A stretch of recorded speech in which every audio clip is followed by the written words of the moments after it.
राकेश टिकैत जी सरकारी नौकरी में थे, वो भी पुलिस में। डंडा चलाते आप काम करवाते, यहाँ तो डंडा खा रहे हैं आप बैठ के। आप भी कई बार जेल गए? कितनी बार गए? मुकदमे भी दर्ज है आपके ऊपर। सोशल मीडिया देखते हैं, बीते 30 साल से सोमवार का व्रत रख रहे हैं। कभी प्यार मोहब्बत हुआ या नहीं हुआ? गांव में इस तरह का वो नहीं चलता। अब 16-17 साल में हो गए, तब फिर तो नाबालिग थे तभी शादी हो गई। हाँ, जब गए तो ये बताओ कि जब पूरा नहीं हुआ था, इतना लंबा आंदोलन किया आपने, आंदोलन खत्म होते होते आपके आंसू ने कमाल कर दिया। ऐसे तो आप मानते हो ना, ये था कि उस दिन आंदोलन खत्म हो रहा है, आपके आंसू ने कमाल किया। हाँ, नहीं किया। आंदोलन खड़ा रहा और मजबूती से खड़ा रहा। तो जब मांग पूरी नहीं हुई थी, आंदोलन वापस क्यों लिया? फिर वैसा आंदोलन होगा फिर? ये सरकार अगर बीजेपी की होती तो कानून बनता। ये सरकार अगर अटल बिहारी के विचारधारा की होती तो कानून बनता। मुरली मनोहर जोशी की विचारधारा की होती तो कानून बनता। ये सरकार तो पूंजीवादियों की है। तो इसके पहले की सरकारों ने भी फिर किसान के लिए क्या किया? एक देश की राजधानी तो किसानों ने 13 महीने तक घेरो रखा, उस पर कोई फर्क नहीं पड़ा।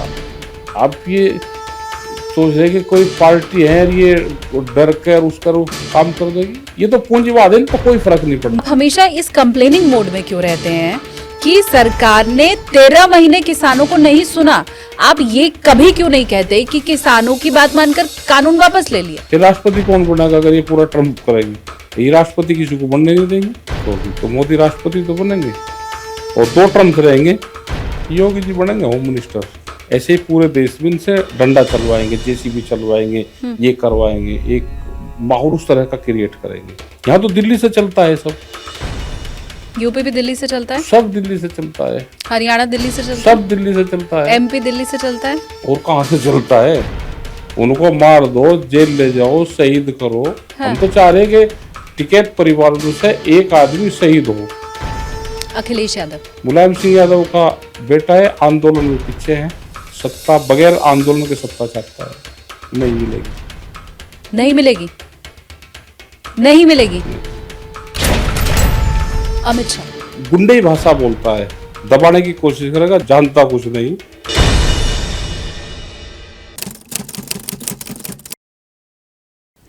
नमस्ते एवरीवन, अपनी कुर्सी की पेटी बांध लीजिए क्योंकि आप देखना शुरू कर चुके हैं टेक ऑफ विद एसकेटी।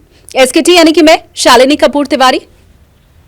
जय जवान जय किसान, इस नारे को अगर आप सिर्फ बोलते भर ही नहीं है बल्कि मानते भी हैं, मतलब जवान और किसान की जय जयकार आप दिल से करते भी हैं, तो आज के इस पॉडकास्ट को जरूर देखिए।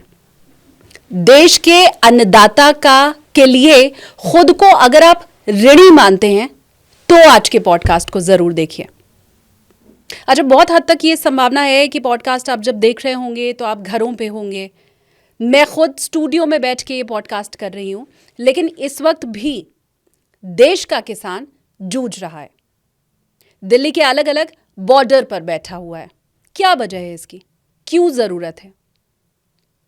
घर छोड़कर सड़कों पर बैठने की दिल से इच्छा तो किसी की भी नहीं होती है, पर असलियत यह है कि किसान हमारे देश में जितनी सरकारें आज तक रही हैं, उनके वादों में होता है, मैनिफेस्टो में होता है, उनका वोट हर कोई लेना चाहता है, लेकिन असल में किसान कहाँ है, किस स्थिति में है, ये कोई नहीं जानना चाहता। हम आज जानने की कोशिश कर रहे हैं। जो मेहमान हमारे साथ हैं वो किसानी भी कर चुके हैं, किसान नेता भी हैं, तो आप ऐसे समझिए कि किसानों के नफे और नुकसान दोनों को वो समझते हैं। किसान आंदोलन, जैसे हम कह सकते हैं कि ऐतिहासिक आंदोलन था, उसका वो मुख्य चेहरा भी थे। तो आप ये समझ लीजिए, जान लीजिए, मान लीजिए और भरोसा रखिए कि आज की जितनी भी बातें होंगी वो किसानों को आप और बेहतर समझ पाए इसके लिए होंगी। तो चलिए, अब और मैं नहीं बोलती हूँ, फटाफट से बोर्डिंग पास आज के इस पॉडकास्ट का, अपने सफर का हम दे देते हैं। हमारे साथ हैं किसान नेता राकेश टिकैत जी। बहुत स्वागत है आपका। स्वागत जी, नमस्कार, धन्यवाद। बहुत लंबे समय के बाद आपसे बातचीत हो रही है जी। किसान आंदोलन में कई बार मुलाकात हुई थी, अब मुझे लगता है लंबा समय हो गया है जी। वो वाले राकेश टिकैत जो थे और आज जो मैं जानना चाहती हूँ बहुत अलग है दोनों चीज़ें। सबसे पहली बात तो बोर्डिंग पास मैंने आपको दिया है, वो हवाई सफ़र में मिलता है बोर्डिंग पास। जी तो हवाई सफ़र आप करते हैं? करते हैं, एक जगह से दूसरी जगह जाते बाई हैं। प्लेन आप हाँ जाते हाँ, हैं? क्यों नहीं जाते, किसान क्यों नहीं जा सकता। आप जाते हैं। मैं ये सवाल इसलिए पूछना चाह रही थी कि क्या इस देश का हर किसान भी हवाई यात्रा कर पा रहा है, और ये सवाल इसलिए भी क्योंकि देश की सरकार ने कहा था कि हवाई चप्पल पहनने वाला हवाई यात्रा करेगा, हम ये चाहते हैं और वो होगा। तो हो रहा है? किसान जरूरत के हिसाब से सब करते हैं, टाइम बचे, अगर किसी को कहीं जाना है, टाइम बचाना है, तो कौन से साधन का इस्तेमाल करना है वो मौके पे ही देखा जाता है। ये ठीक है, मतलब आम किसान भी हवाई यात्रा कर पा रहा है? नहीं, अगर उसको जरूरत होगी जाने की तो जाता है। हाँ किसी के बच्चे बेंगलोर पढ़ते हैं, हाँ उनको जाना है तो बच्चे तो ज्यादातर फ्लाइट से भी जाते हैं। हाँ। अगर उनको टाइम बचाना है, उनके पेरेंट्स को अगर किसी को जाना है तो उसी से जाना है। अगर वे बाहर विदेश में किसी के बच्चे हैं, जाना पड़ेगा तो पानी के जहाज से तो जाते नहीं, हाँ। तो फ्लाइट से ही जाएंगे। तो जाते हैं, जरूरत के हिसाब से सब इस्तेमाल करते हैं। अच्छा, मुझे ये बताइए कि आप तो इंटरव्यू देने आज आए हैं। मैं इंटरव्यू ज़्यादातर लोग जब देने जाते हैं ना तो ऐसे सूटेड बूटेड जाते हैं, उनको लगता है वो कुछ ऐसी प्रोफेशनल बातें होने वाली हैं। तो ये आपका जो पहनावा है ये ऐसे किसान है इसके चलते है, मतलब ऐसे मजबूरी ये वाला? तो ड्रेस यही है, और क्या पहनेंगे हम। हाँ, ऐसे शर्ट ड्रेस पैंट में- वाला? ना, शर्ट पैंट तो छोड़ दी थी बहुत पहले। अच्छा, कितना पहले? शर्ट पैंट तो 2000 तक पहनी होगी, हाँ। जब तक वेट 90 के आसपास था तब पहनी। अब वेट बढ़ गया, कितना हो गया? अब 110 है, ओहो। पैर घटाना पड़ेगा। हाँ तो जब ये 90 से 100 के बीच में रहेगा तो पहन सकते हो आप, हाँ लेकिन उसके बाद नहीं। ये कुर्ता पजामा ठीक है, चादर ओढ़ लो तो इससे हल्का सा लगता है। अच्छा, तो ये वजन बढ़ना इसके पीछे वजह है, वही- ऐसे वही। ये किसानी विसानी नहीं है इसके पीछे वजह। तो ऐसे मन लेकिन करता है कि वापस हाँ, से करता है। टाई लगा लूं, नहीं, सूटेड टाई बूटेड। तो नहीं कभी लगाई। हाँ। लेकिन पैंट शर्ट, अब जैसे सर्दी है तो जैकेटें बहुत रखी, बहुत सुंदर सुंदर है। हाँ अब पहनी जाती नहीं, वेट बढ़ रहा तो कहाँ जाओगे, पैर का और मोटे हो जाएंगे उससे। हाँ। अच्छा, तो यही मैं लेकिन इतने दिन से सोच रही थी कि किसानी के चलते तो ऐसी वेशभूषा नहीं, नहीं है, नहीं। पर ऐसा नहीं है। ये मजबूरी है वेट की। और ये सभी के साथ है इस तरह की। अच्छा, तो जैसे वजन बढ़ने लगता है तो फिर वेट लोग। बढ़ जाए तो फिर कुर्ते पजामे में पेट नहीं दिखता, वो नहीं दिखता, ये ढक लगता है। हाँ पैंट पहनोगे तो दिखेगा, तो ठीक भी नहीं लगता, फिर सुंदर नहीं लगता आदमी। हाँ। ठीक नहीं लगता। ये साफा भगवा रंग का दिखाई दे रहा है हाँ, मुझे। भगवा रंग का। क्यों, किसका है कलर ये? आप बताइए। नहीं, आप बताओ, आपने क्यों कहा कि भगवा रंग का क्यों है? भाई देखिए, देश में सीधी बात सीधी इस समय बताओ। लहर है, हाँ, किसकी? लोग इसको एक खास पार्टी से, बीजेपी से जोड़ के देखते हैं। बीजेपी की तो काली टोपी है, आप वो क्यों नहीं कहते? काली टोपी? काली टोपी है, वे अपनी ओरिजिनल ड्रेस भूल के दूसरे के ड्रेस पर कब्जा करना चाहते हैं। वे तो काली टोपी भी? काली टोपी क्यों नहीं है? जब उनका आरएसएस का पूरी परेड निकलती है तो कौन सी पहनते हैं वे? कौन सी पहनते हैं? आरएसएस है ना तो वो। बीजेपी कोई अलग है उससे? उसकी मां तो आरएसएस है। हाँ। तो वेशभूषा उनकी ब्लैक वो है। ये भगवा तो संत महात्माओं का है, आंदोलनकारियों का है। ये तो सूर्य का प्रतीक है, सच बोलने वालों का है। ये कभी नहीं पहनते इसको, ये तो संत महात्माओं का है। बताओ कोई भगवा पहने देखे हो कोई? संत महात्मा पहनते हैं। तो संत महात्माओं का तो है ये, हम भी संत महात्मा ही है। हाँ। तो ये बीजेपी का है ही नहीं है।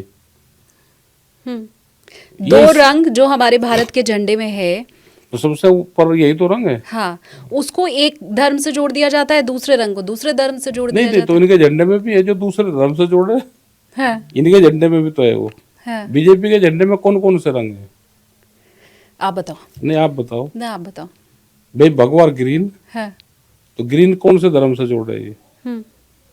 वो नहीं, झंडा और कपड़े किसी पार्टी की या किसी की पहचान नहीं होते हैं। जिसको जो ठीक लगता है वो उसको पहनता है, वो उसका ट्रेडिशनल शो बन जाता है। लेकिन भगवा संत महात्माओं का? भाई महर्षि दयानंद हाँ कब हुए? वो गेरवा वस्त्र धारण करते थे, वो तो बीजेपी में थे नहीं। हाँ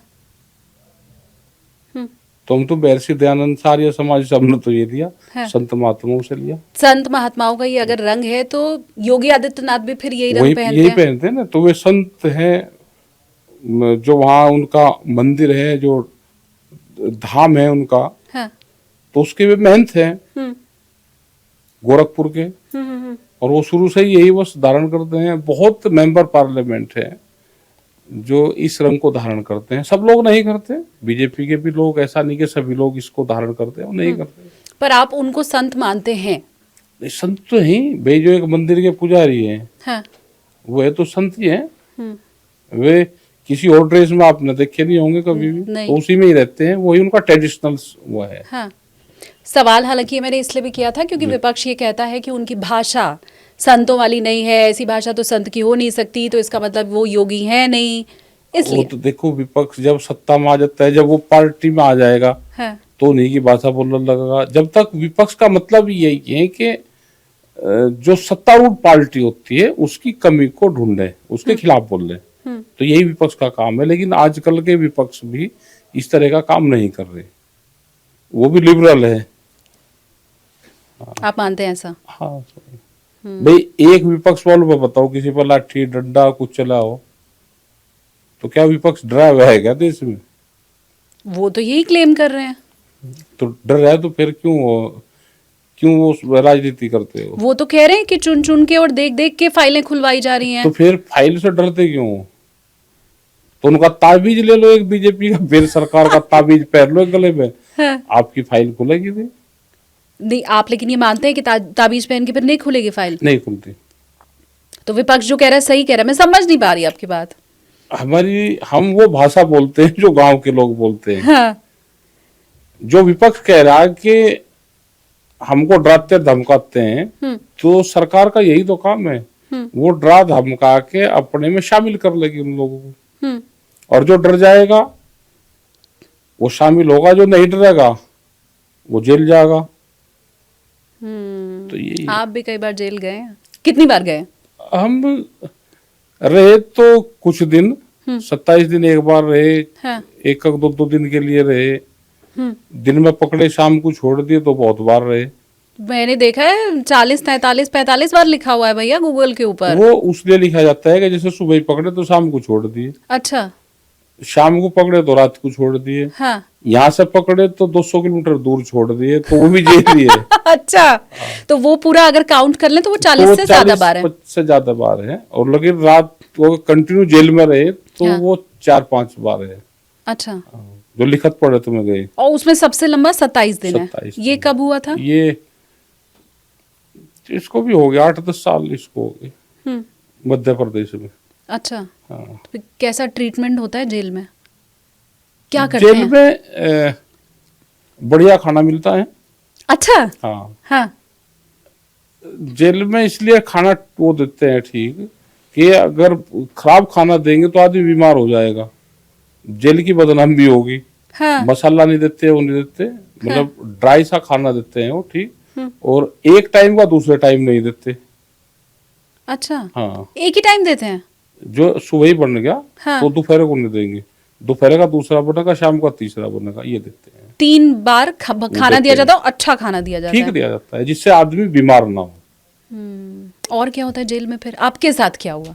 कुछ नहीं, बस जेल ऐसे बैठे हुए हैं, बंधन कुछ है। नहीं। हाँ। जेल एक बंधन है। हाँ। जैसे आपको कह दिया कि हाउसिंग अरेस्ट क्या है, हाउस अरेस्ट, घर पे रहेंगे, बाहर नहीं जा सकते। बाहर नहीं जा सकते। आपके मोबाइल ले लेंगे, हाँ। आपको इस कमरे में यहीं रहेंगे, आप पूरा इस बिल्डिंग में रहोगे और आप बाहर नहीं जाओगे। सिर्फ बाहर का आप रोशनी देख सकते हो, ऊपर की छत की, ऐसे। आप अपनी मर्जी से कुछ नहीं करते। जेल बंधन, वो जेल है। कोई ऐसा वाकया जो आपको याद हो कि हाँ मैं जेल में था तो ये हुआ था? कुछ नहीं हुआ, अब तो फिर रहते थे, पानी भरवाते थे वहां पे। अच्छा। हाँ, बाल्टी से? बिजी रहते थे। हाँ। अपना बट्टे रहते थे वहाँ, पानी लोग भरते रहते थे। एक कुआं था वहां पे। हाँ। कुएं से पानी खींचते थे। हाँ।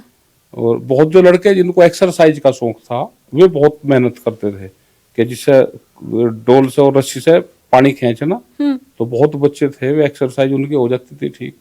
तो हम भी बैठे रहते थे सामने, अपना बैठ गए वहीं अपना अखबार दे दिया, अखबार पढ़ लिया। हाँ, फिर धूप होगी तो फिर अंदर चले गए। कोई बाहर से सामान खाने का आता था हमारा, हाँ। हम सबको फिर बांट देते थे उसको। हम खाते थे जेल की रोटी, वो बड़ी टेस्ट लगती थी। क्या बात कर रहे हैं? हाँ, अपना आया हुआ खाना बांट दिया और जेल की रोटी टेस्टी लग रही है। टेस्टी लगती थी। अच्छा, और फिर पानी भरने के अलावा क्या क्या काम किया जेल में? नहीं, पानी वे भरते थे लोग, अपना उन्होंने ही भर दिया, हम भी अपना नहा लिए। तो वहीं कुआं था, एक मंदिर था, उस पे एक सपील बनी हुई थी, तो उस पर बैठ जाते थे। तो वहाँ बड़ा सुकून मिलता था बैठ के। फिर लोग उससे बात करते थे कि कौन किस किस क्राइम में आया। हाँ, जेल में आदमी झूठ नहीं बोलता। किसी ने जो क्राइम किया है वो वही क्राइम बताएगा, क्योंकि वो रिकॉर्ड में है उसके। उसने सही करा या गलत करा या झूठाया, तो जेल में आदमी सही बोलता है, वो झूठ नहीं बोलता। तो लोग उसकी कहानी सुनते थे, फिर टाइम पास भी होता होगा। टाइम पास होता था। हाँ। हाँ, तो जेल तो अब आपने देख लिया, तो मैं ये मानूं कि अब तो जेल से डर वर नहीं लगता है? जेल एक बंधन है भाई, घर से आप दूर रहोगे, समाज से दूर रहोगे। जेल एक किस्म से अपना अलग देश, अलग कानून है जेल के, उनको सबको फॉलो करना चाहिए अगर वहां पे है। अगर जेल का डर निकल जाएगा और फ्री हो जाएंगे तो लोग तो क्राइम करेंगे, क्या ले जेल में चले गए। जेल बंधन है, और बंधन वो टाइट होने चाहिए पूरे। वहां रिलीफ नहीं मिलनी चाहिए। बहुत रिलीफ भी रहते हैं, बहुत लोग फोन चलाते हैं। हमने पूरा कानून का हमने पालन करा। हमने कहा कि कोई फोन नहीं यहाँ पे चलाएगा, ना हम बात करेंगे बाहर कोई। जो नियम से, नॉर्म से, फोन होता ही नहीं है, चलाएंगे कहाँ से? सब चीज होती है। क्या बात कर रहे हैं? सब होती है। फोन तो जब्त कर लिया जाता है। कोई नहीं जब्त करता। बहुत लोग जो चलाते हैं तो वहां चलते हैं, उनके फोन चलते हैं। चलते हैं। आम कैदी के भी, चलो मैंने मान लिया भाई कोई। हाँ। आम के तो नहीं, हाँ। लेकिन बहुत लोग चला लेते हैं वहाँ पे। वो सब आपस में मिल जुल के, जेलर शहर इनसे मिला, हर जगह धांधली है। सब जगह धांधली। हाँ। अच्छा, आपने कहा कि जेल में अच्छा खाना देते हैं ताकि तबीयत ना खराब हो। ऐसा खाना देते हैं कि तबीयत ना खराब हो? खराब खाना नहीं देते। हाँ। वो देंगे मतलब जो ठीक हो, आपकी खराब सेहत ना के लिए हो, अच्छा हो, सेहत के लिए अच्छा हो, आदमी बीमार होकर ना मरे। अभी अरविंद केजरीवाल कह रहे थे कि मैं जेल में गया, मेरा वजन कम हो गया, मेरे को फलानी बीमारी हो सकती है, जानबूझ के कर रहे हैं, मारने के लिए कर रहे हैं। वेट कम तो ठीक चीज है, हो जाए। आप तो चाहते हैं आपका वजन कम हो जाए। हाँ, तो पूरी पार्टी ने, मतलब इसका बहुत बड़ा एक वो बनाया गया था। नहीं होता। कोई भी जेल के अधिकारी ये नहीं चाहेंगे कि जो हमारे कैदी है उनकी सेहत खराब हो, वो बीमार हो और वो हॉस्पिटलाइज हो।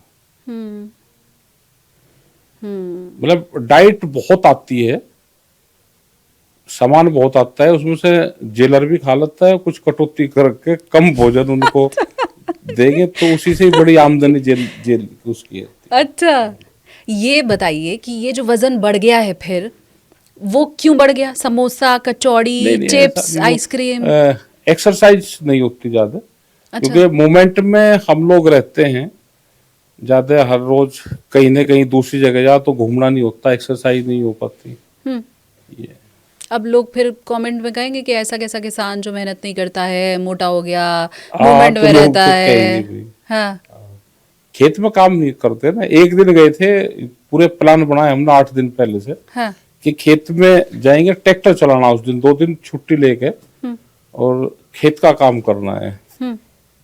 लेकिन वो भी लोगों को पता चलेगा कि खेत में है, वो किसने बता दिए कि तो वहीं जा लिए। तो हम सिर्फ 4 घंटे ही चला पाए। 2 दिन का पूरा प्रोग्राम था, तो 4 घंटे ही खेत में रहे, फिर वापसी आ गए। क्यों, फिर क्या हुआ? लोग आ गए, फिर वो उनके काम, फिर वो काम। तो लोग आके कैसे अपनी परेशानी लेके आते हैं? परेशानी, फिर खेत छोड़ के फिर उनकी अपना बात सुनी। जिस काम के लिए मेंटली वो होकर गए थे तैयार के खेत में रहेंगे 2 दिन, काम करेंगे खेत में, मिलेंगे नहीं किसी से, तो भीड़ फिर वो पता चलेगी तो भीड़ वहीं आ गई। बाहर ही रोक दिया करो आप। नहीं, कैसे जैसे यहाँ पॉडकास्ट के लिए आ गए ना, ऐसे रोक दो बाहर। नहीं, कोई नहीं आएगा, अभी मैं ट्रैक्टर चला रहा हूं। जंगल में कैसे रोकोगे भाई? 50 आदमी की भीड़ है तो उनका बात तो करोगे ना। हाँ। तो वहां रोक नहीं सकते? नहीं, क्यों खुला रोक है सकते? आपका घर सबके हाँ, लिए? सब खुला है। कोई आए अपनी कोई परेशानी बताए? क्या किसान क्या परेशानी आपके पास लेके आता है?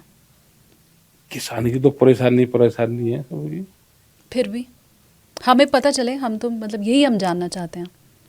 जमीन अधिग्रहण हो रही है, सबसे बड़ी परेशानी किसान की वो है हम्म, कि उसके भाव नहीं मिलते। जमीन अधिग्रहण हो रही, रास्ते बन रहे, सड़कें बन रही। हम्म, अभी भी बिहार से 2 फोन आए, तो 40 लाख रुपए मार्केट रेट है गट्ठे का उनका, और जो सरकार दे रही है वो 2 लाख रुपए दे रही है।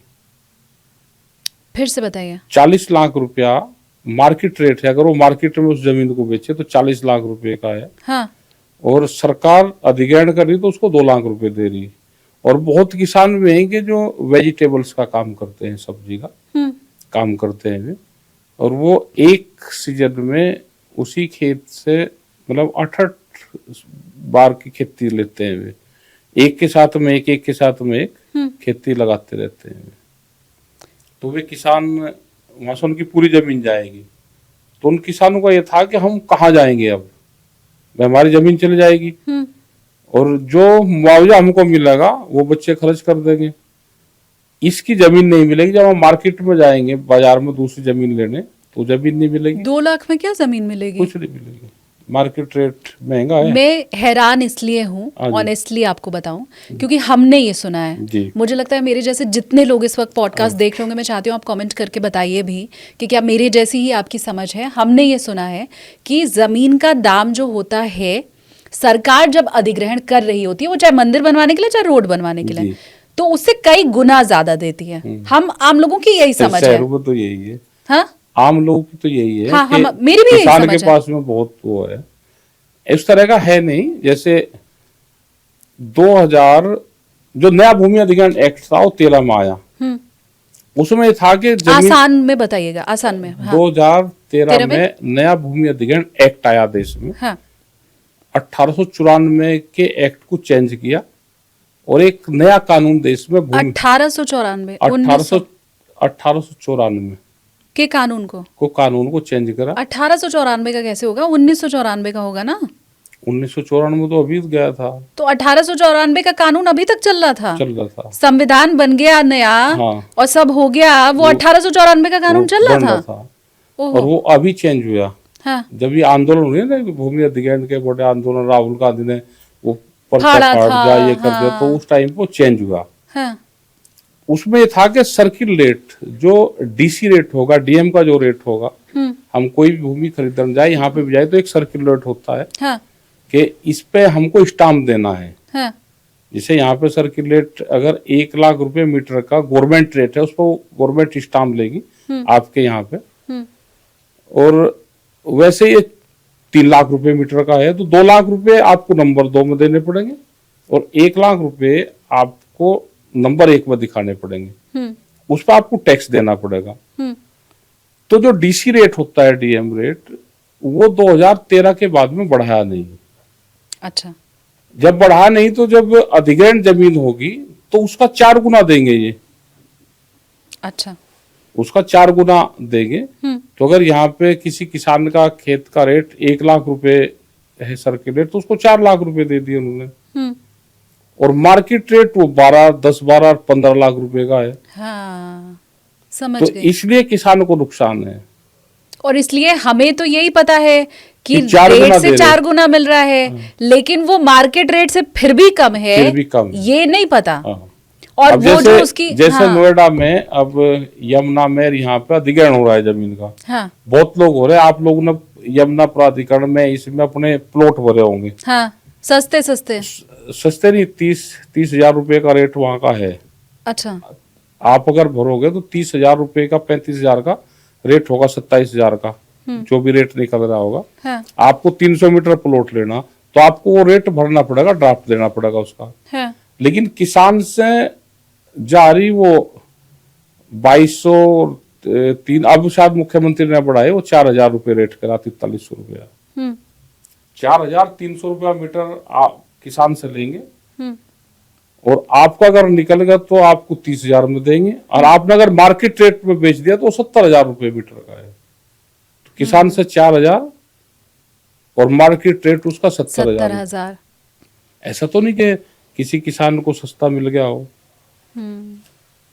यही मैंने ये शुरू में इसलिए आप लोगों को कहा था कि वो अगर आप समझना चाहते हैं तो इस पॉडकास्ट को आप ज़रूर देखिए, क्योंकि आप तक क्या मैसेज पहुंचा कि किसान को 4 गुना ज़्यादा भाव में मिला, लेकिन असल में नुकसान में कौन है और फायदे में कौन है ये अभी समझ आ गया। भाई नुकसान किसान को और कंज्यूमर जो कस्टमर, जैसे आप लोग बाहर से आए, हाँ। आपको नोएडा में घर चाहिए 100 गज का, 200 गज का, 300 गज का, तो आपको बहुत महंगा मिलेगा। हाँ। आपको अगर वैसे खरीदना है तो 30-40 हजार रुपए से कम, और नोएडा जैसे उसमें तो 1-1.5-2 लाख रुपए मीटर के रेट होंगे आराम से। हाँ। ये तो मतलब ना हमारा फायदा ना आपका फायदा, सरकार का सरकार का फायदा या अथॉरिटियां हैं, ये हैं, इनके फायदे हैं।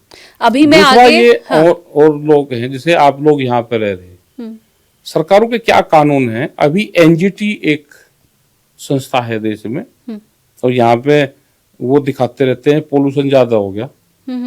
अभी हमारे पास गाड़ी, हम आज आए यहाँ पे तो 2020 के पुराना मॉडल दिल्ली में आप लेकर नहीं जा सकते। हाँ। तो 4 साल पुरानी गाड़ी होगी तो 4 साल पुराना आप वाहन दिल्ली में नहीं ले जा सकते। उसके चालान कटते हैं, आम लोगों को पता भी नहीं। गांव के लोग आते हैं, उनका 20,000 रुपए का चालान कटता है, आपकी जेब से पैसा गया।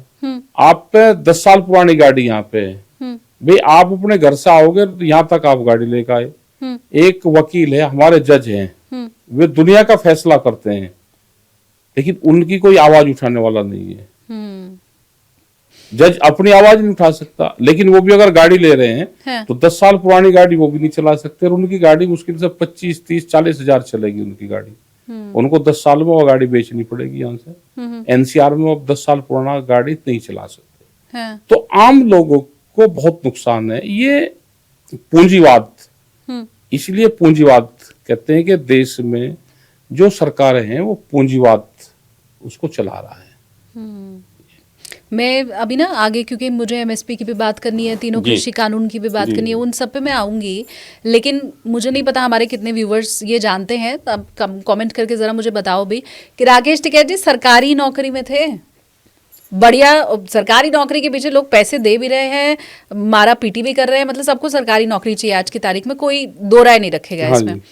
तो अब वो भी पुलिस में डंडा चलाते हैं, आप काम करवाते हैं, यहाँ तो डंडा खा रहे हैं आप बैठ के। नहीं, हमें पुलिस का उसका ज्यादा नहीं था, उसके लिए नौकरी नहीं की थी। हाँ। कि पैसे के लिए या उसके लिए नौकरी करें, वो मकसद नहीं था। कुछ तो सोच के भरा होगा फॉर्म। हम जाना चाहते थे मिलिट्री में। अच्छा।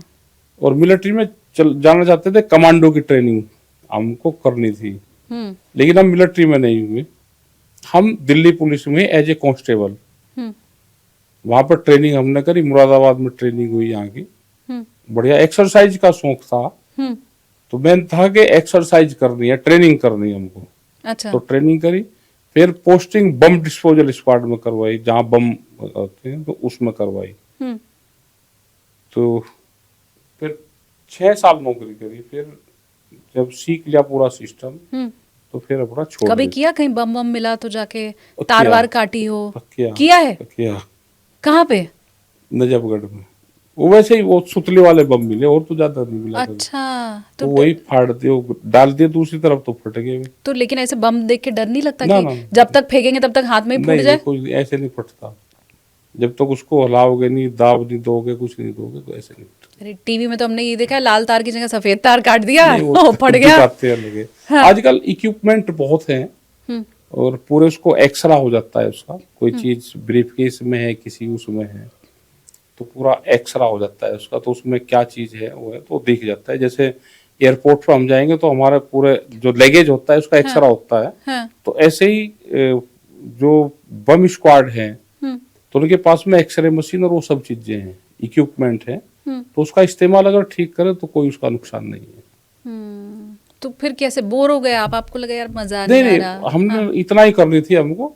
फिर ये संगठन देखना था, तो फिर हमने सीखा वहां से। क्या सीखा? ये संगठन का काम अलग है, वहाँ का काम अलग है, एक हम उसको चलाते रहे, संगठन को भी चलाते रहे, लेकिन मंच पर नहीं जाते थे। जब ड्यूटी में थे तो मंच पर नहीं जाते थे। और फिर लगा कि अब इसको छोड़कर समाज सेवा में इसमें आना चाहिए। किसान का बड़ा वो है किसान का, मजदूर का, आदिवासियों का, तो उनकी बड़ी समस्या है, तो उस समस्या को उठाना चाहिए। ऐसा आपने सोचा? जी। आपके पिताजी जो कि मुझे लगता वे है उनकी एक नहीं- आवाज पर। वे नहीं चाहते थे कि नौकरी छोड़े। क्या बात कर रहे हैं? कोई नहीं चाहता था। इतना बड़ा किसान नेता, हाँ। मतलब पिता की तो यही इच्छा होती है ना कि मेरी जो अगली पीढ़ी है वो अब संभाले मेरा कार्यभार। ना, वो हमारा नहीं चाहते थे? ये कोई पीढ़ी दर पीढ़ी हमारा काम थोड़ा है ये। अरे लेकिन इतनी क्या शख्सियत थी उनकी। नहीं, तो वे भी अपना काम करते थे, हम भी। ये तो जो परिवार की हिस्ट्री है वो 1200 साल की है, तो पीढ़ी दर पीढ़ी काम कर रहे एक हैं। किसान परिवार, एक किसान जो बहुत बड़ा नेता है, जिसकी एक आवाज पर कोई भी काम हो जाए, सरकारें हिल जाएं, हाँ। दिल्ली की सरकार हिल जाए जिसकी आवाज पर, जी। वो ये क्यों नहीं चाहता था कि उसका बेटा भी किसान बने? नहीं, किसान तो हम हैं। हाँ, नहीं नौकरी करे, सरकारी नौकरी करे, क्यों? मैं थोड़ा बताओ ना क्या था जब आप यंग थे? नहीं, जब नौकरी हाँ, तो सभी चाहते हैं ना, माँ बाप वे अपना नौकरी करे अपना, ठीक है, नौकरी तो करनी चाहिए ना, सब यही चाहते थे भी अपना लग के तो अपना नौकरी करो।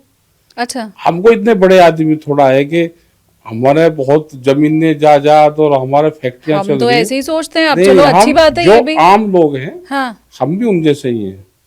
अरे आपको याद है किसान आंदोलन में बड़ा बड़ा वो टीवी चैनल पे चलता था, हम बताते हैं राकेश टिकैत की प्रॉपर्टी, हम बताते हैं कितनी जमीन है, अच्छा, ये खुद को किसान बताते हैं, हम अगर यही बताने लगे कि ये कंगलेन के पास वो कुछ नहीं है, तो जब ये क्या ठीक रहेगा? पर हुआ था ना ये सब। हाँ, नहीं बताते थे। हाँ, हमारी तो? किसान की प्रॉपर्टी हाँ। वो सब हमारी है अपनी। हम्म। हमको किसी चीज की जरूरत हो तो वो पूर्ति किसान ही करते हैं उसको। किस ये तो हो गई आपकी नौकरी वोकरी और ये वाली हाँ बात। जी। शादी कौन सी उम्र में हुई? शादी तो हो गई थी 16-17 साल की उम्र में। 16-17 साल में शादी ऐसे हो ही गई? होती है, गांव में तो ऐसे ही हो जाती थी। सच में? हाँ। आय हाय, मैं तो सवाल पूछने वाली थी कि कभी प्यार मोहब्बत हुआ या नहीं नहीं, हुआ। नहीं, शादी नहीं होती। गांव में इस तरह का वो नहीं चलता। अब 16-17 साल में हो गई तब फिर क्या? तो नाबालिग थे तभी शादी हो गई। हाँ, जब नाबालिग की हो जाती है गांव में।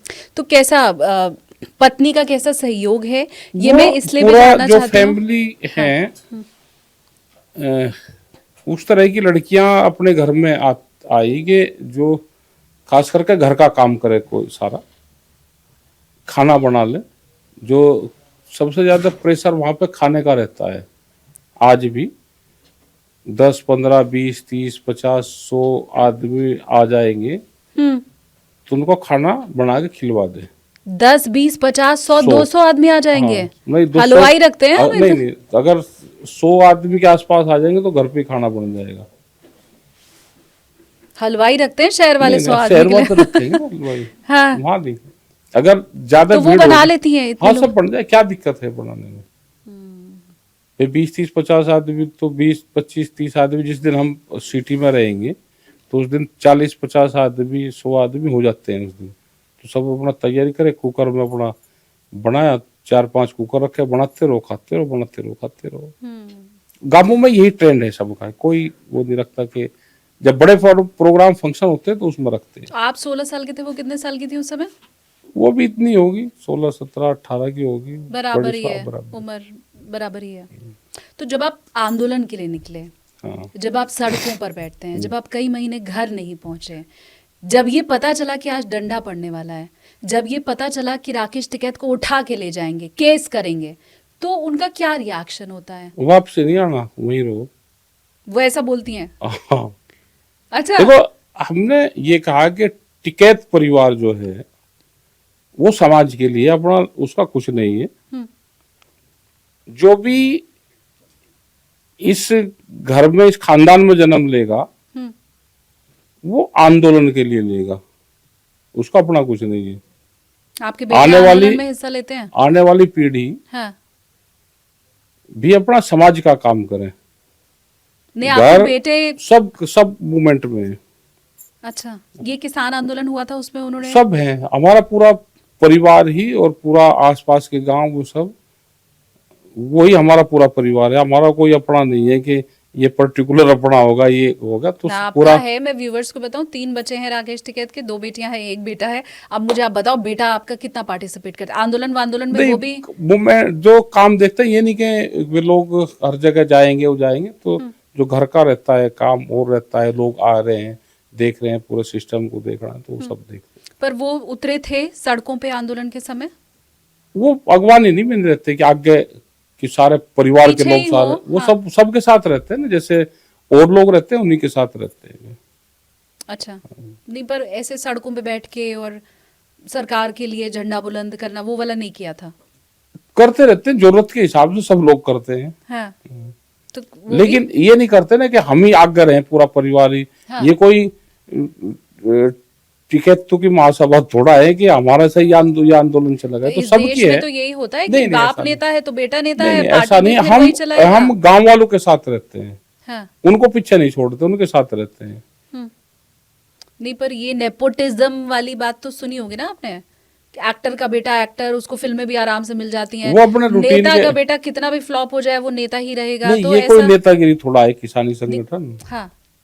ये कोई नेता इतने बड़े किसान नेता आप है, नहीं मानते? नहीं, हम कोई नहीं किसान नेता, हम तो आम लोग हैं, उन्हीं की तरह हम काम करते हैं। हाँ, अपना खेती है, खेती काम करते हैं, अपना घर का पशु का उसका सब काम अपने फैमिली के लोग करते हैं, और इसमें भी टाइम अपना देते हैं। जो किसान की समस्या है तो उसको भी देते हैं। ये जो भगवा साफा आपने बांधा जी। हुआ है, इससे जुड़ी हुई मैं एक बात मेरे व्यूवर्स को बताऊं। हाँ, बताओ। राकेश टिकैत जी बीते 30 साल से, अगर मैं गलत नहीं हूं वो भी बता देंगे, बीते 30 साल से सोमवार का व्रत रख रहे हैं, सोमवार का कभी चूकते नहीं है, हर व्रत रखते हैं। चूक जा कभी कभी, हाँ, तो फिर उसके बदले में एक दिन फिर रख लेते हैं, उसको छोड़ देंगे। मतलब जैसे कभी हम- मंगल बुध को? मैं किसी भी दिन, जैसे हफ्ते में एक दिन रखना है, हाँ, मंडे में किस दिन नहीं रहे, हम्म, तो उसके बदले में एक दिन फिर रह लो। अच्छा, व्रत विल पावर बढ़ाता है, व्रत बॉडी को ठीक रखता है। हम्म। ये है। नहीं व्रत ये का कोई- धार्मिक वजह है? कोई भी व्रत फास्ट कोई भी हो, धार्मिक उससे जोड़े गए हैं, लेकिन वो सिस्टम को ठीक करने के लिए है। भोले हम बाबा जैसे- के भक्त हैं आप, इसलिए भोले बाबा सोमवार? जी, हाँ, भोले सोमवार बाबा। इसीलिए चुना हाँ, है? इसीलिए। अच्छा, हम टर्की गए, हम्म, सोमवार का दिन था, तो फ्लाइट वहां से 4.5-5 घंटे का अंतर है टर्की में। वो मुस्लिम कंट्री है, फिर जाएंगे कहाँ, जाएंगे कहाँ, फास्ट का सामान मिलेगा। हमने कहा भाई एक दिन अपना खाओ, फ्लाइट में मिलेगा तो उसको लो, एक दिन बाद में रह लेंगे। हाँ, तो कट्टरपंथी नहीं होना चाहिए, धार्मिक उसमें कट्टरता नहीं आनी चाहिए, लिबरल रहे, हम्म, कट्टरता नहीं होनी चाहिए कि नहीं हम हो गए तो बिल्कुल यही स्टैंड हमारा ये रहेगा। वो निर्जल भी रहते हैं। लेकिन आपको लग रहा है कि देश में कट्टरता अब हमारे धर्म में भी आ रही है? वो नेचुरली नहीं आ रही, लाई जा रही है, हम्म, नेचुरल नहीं है। लेके आई जा रही है, बट वो धीमे धीमे नेचुरल हो जाएगी हाँ। फिर? नहीं, उस तरह की नहीं आएगी। नेचुरल तो ये है कि आप काम करो, धर्म किसी को किसी की हानि पहुंचाने के नहीं उत्साहित करता। आप रखो, अपना धर्म की भी रखो, कोई भी धर्म ये नहीं कहता कि दूसरे वाला खराब है। आप अपने मजहब को जो मान रहा है, ये हमको संविधान में भी राइट्स दिए गए हैं, हम जिस जाति जिस धर्म में है उसका सम्मान करो, लेकिन दूसरे का भी करो। जैसा हमको अगर कोई हमारे बारे में, हमारे धर्म के बारे में, हमारी जाति के बारे में हमको कोई कुछ कहेगा तो हमको खराब लगता है, हम अगर दूसरे के लिए कहेंगे तो उसको भी खराब लगता है। तो यही धर्म है। अब मैं वापस किसानों की हाँ, समस्या किसान पर आ जाओ। और उसके ऊपर आती हूँ। 3 कृषि कानून जो सरकार लाना चाहती थी, आपके बहुत लंबे आंदोलन के बाद उसे वापस ले लिया गया। जी। पहले तो मुझे ये बताइए, वो आप कितनी बड़ी जीत मानते हैं? जैसे देश में कोरोना आया और खत्म हो गया, तो हॉस्पिटल तो बंद नहीं हुए कि बीमारी थी और वो खत्म हो गई, तो आई खत्म हो गई। वो जीत नहीं है। वो जीत कहाँ है? वो तो एक बीमारी आ रही थी, उसको रोक क्या, हम्म, वो वापसी होगा। हम्म, जीत तो जब हो ना, जब एमएसपी गारंटी कानून बने, किसानों को लाभ मिले, उनकी फसलों के दाम मिले, नहीं, तो पर वो लड़ाई वो जारी है। आंदोलन जो खड़ा हुआ था उसकी एक बहुत बड़ी वजह ये तीनों ही कृषि कानून थे। मेन तो यही थे, और अब जब और वो भी वापस इशू थे, हो गया, और भी इशू थे। हाँ, बिजली अमेंडमेंट बिल था, उसमें और बहुत से सवाल थे। नहीं वो तो जब स्वामीनाथन मुझे कमेटी कुछ की रिपोर्ट थी, C2+50 वाला जो फार्मूला था वो था, तो सारे इशू थे उसमें। ये ठीक बात है और बहुत लंबी एक फहरिस्त थी डिमांड की, जी। पर मतलब मैं ये समझना चाह रही हूँ कि जो वो खड़ा हुआ आंदोलन और जिससे वो 3 काले आंदोलन कानून थे। उद्वेलित, हाँ, वही था, काले कानून जिसे हाँ, आप कहते थे, जी।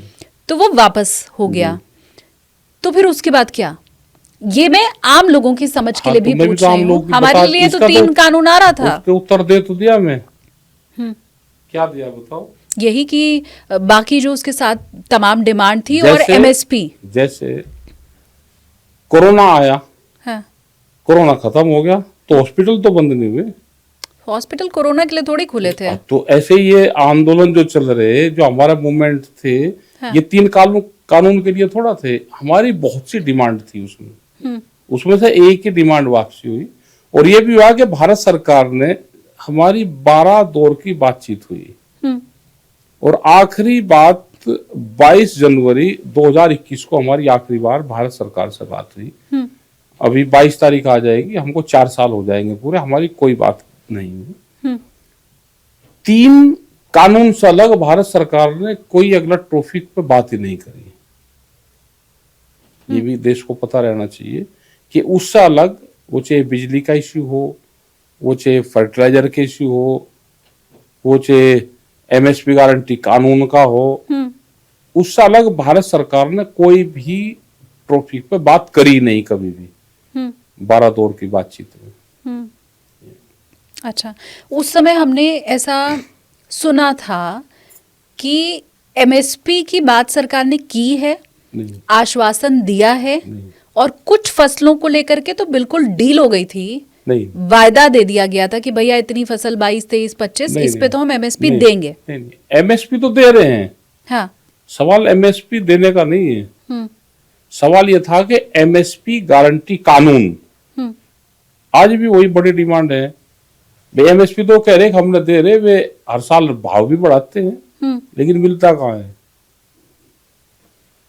हमने ये कहा कि उस पर कानून बना दो कि सरकार को जो खरीद करनी है, ये क्योंकि देश को समझना जरूरी है, वो सरकार के लोग गलत फहमी फैलाते हैं कि जी हम तो दे रहे। जो सरकार को खरीद करनी है वो सरकार खरीद कर ले, उसके ऊपर जो व्यापारी खरीद करता है वो एमएसपी से कम पे खरीद ना करे। ये कानून देश की जनता चाहती है। अच्छा, जैसे बिहार में है, बिहार में बाजार समिति बोलते हैं मंडियों को, वहां 2005 से बंद है वे। बिहार में बड़े बड़े व्यापारी फूड ग्रेन खरीदते हैं, पूरा अनाज खरीदते हैं, चावल को वो 800 से 1200 रुपये क्विंटल खरीद करते हैं। उन्हें बड़े बड़े गोदाम बना रखे, 2-2, 3-3, 4-4 एकड़ में बड़े बड़े ट्रक उनके लगे हुए हैं। सस्ते में अनाज खरीदते हैं बिहार से, गांव से, गोदाम में रखेंगे और वहां से फिर ट्रकों में भर के और वो फिर बाहर भेजते हैं। ऐसे ही वहां पे मक्का भी 800 रुपये के करीब सस्ती बिकती है एमएसपी से। ऐसे ही सूरजमुखी है, ऐसे ही गेहूं है, वहां पे मसूर है, वेजिटेबल्स है। तो बिहार का हालात देश में सबसे ज्यादा खराब है। इसलिए बिहार के लोग या तो लेबर बन गए, वे सारे किसान हैं वहां के, या वे एजुकेशन में चले गए, पढ़ाई कर ली, अपना नौकरी में उसमें चले गए, वे बिहार को छोड़ रहे हैं लोग।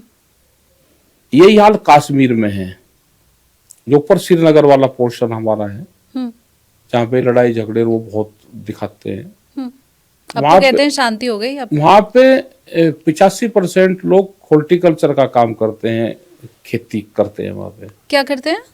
खेती, किसानी। अच्छा, हाँ, फल की खेती ज्यादा करते हैं। ज्यादातर जो एप्पल है वो वहां से आता है, एप्पल है और बहुत सी चीजें है, खुमानी है, ये है, वो सब ऊपर, वो ठंडा स्टेट है हमारा, तो वहां ये पैदा होती है जो ठंड में होती है, बर्फी में। वे करीब 50,000 करोड़ रुपए का सेब भेजते हैं हमारे यहाँ पे नीचे, हम्म और यहाँ से जाएगा भूटान जाएगा, नेपाल जाएगा और बांग्लादेश, 3 देशों में जाता है कश्मीर का सेब। हम्म हिमाचल में सेब की खेती होती है, तो हिमाचल का पूरा सेब अडानी खरीदता है। वहां का छोटा व्यापारी जो था, स्मॉल वो था, वो सब खत्म कर दिया उसने धीरे धीरे। हिमाचल के सेब को अडानी को फायदा हो, तो इसलिए कश्मीर के सेब को डिस्टर्ब करते हैं, मतलब बाहर भेज देते हैं। हाँ, क्या डिस्टर्ब? उसको डिस्टर्ब ये करते हैं। जैसे आपने 2 साल पहले देखा होगा, सेब आप खाते होंगे तो जब काटते थे तो ब्लैक कलर का निकलता था, निकलता था। हाँ, अब तो नहीं निकलता, अब नहीं निकलता। एक बार बीच में निकला है, आपने देखा हो, वो देखा होगा, ध्यान हो, 2-3 साल पहले सेब के भरे हुए ट्रक 22-22 दिन तक वहां बॉर्डर पर रोक दिए, क्योंकि वो मुस्लिम है ऊपर, उनको नुकसान कैसे होगा। उनके सेब के जो वेजिटेबल्स आ रहा, सब्जियां आ रही, वो आ रहा, उसको रोक दो आप। लोड हो गया, हाँ, ट्रक वाला ऊपर जाएगा नहीं, उसको रोक दिया, वहीं हो गया, उस पूरा सड़ गया। आया वो नीचे आया, कह ले भाई वहां का कश्मीर का सेब खराब है भाई, उसको मत लो।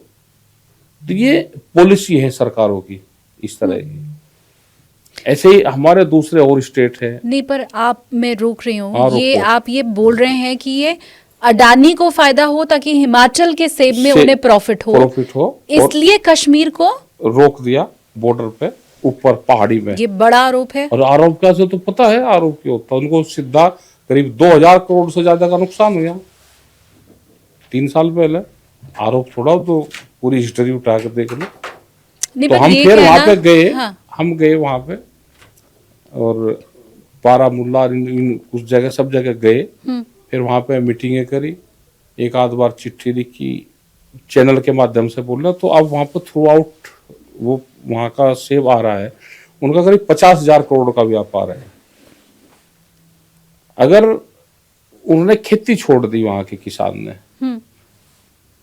तो जो आज हमको सेब मिल रहा है यहाँ पे 100, 150, 50, 80 रुपया किलो, जिस दिन वहां का सेब हमारा कश्मीर का खत्म हो जाएगा, तो यही सेब हमको 500 से 600, 800 रुपया किलो मिलेगा। वो हमारी पूरी वैली है सेब की।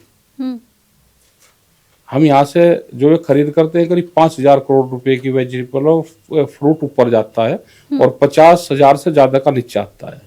तो बड़ा व्यापार है। मैं एक चीज़ और बीच में समझना चाह रही थी, वो बिहार के किसानों वाली जब बात चल रही थी तो वो थोड़ा स्किप हो गया। आप ये बताएं कि बिहार का किसान जो, मैं चावल एक एग्जाम्पल के लिए ले लेती हूँ ताकि हमारे व्यूवर्स हाँ, अच्छे से समझ सके। समझ। बिहार का किसान कितने रुपए में बेच रहा है चावल को? 8 से और 12 रुपए किलो। 8 से 12 रुपए किलो। मतलब जो खराब चावल है वो मैं मान लूं 8 रुपए, जो बहुत अच्छा वहां का चावल है वो 12 रुपए। 12 रुपए।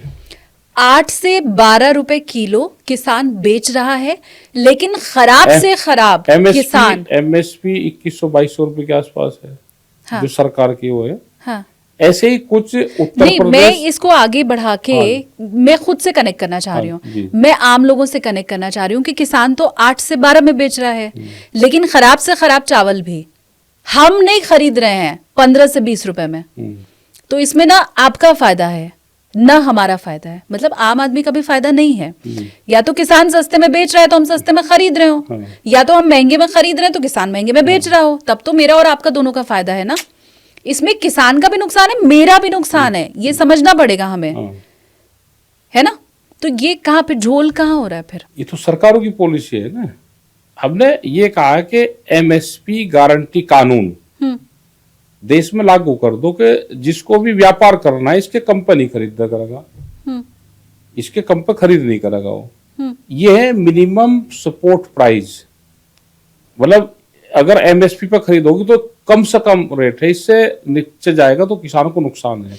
मिनिमम से मिनिमम है। एमएसपी तय है जिन फसलों का तय है, आप उन्हीं पे पहले शुरू कर दो कि उसके कम पे व्यापारी खरीद नहीं करेगा। मतलब मैं ये समझना चाह रही हूँ कि किसान ने, सरकार ने एमएसपी तय कर दी, हाँ, सरकार उस पे ही खरीद रही है।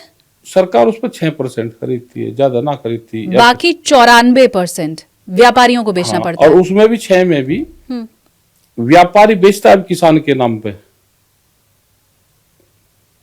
सस्ते में खरीदेगा बिहार से।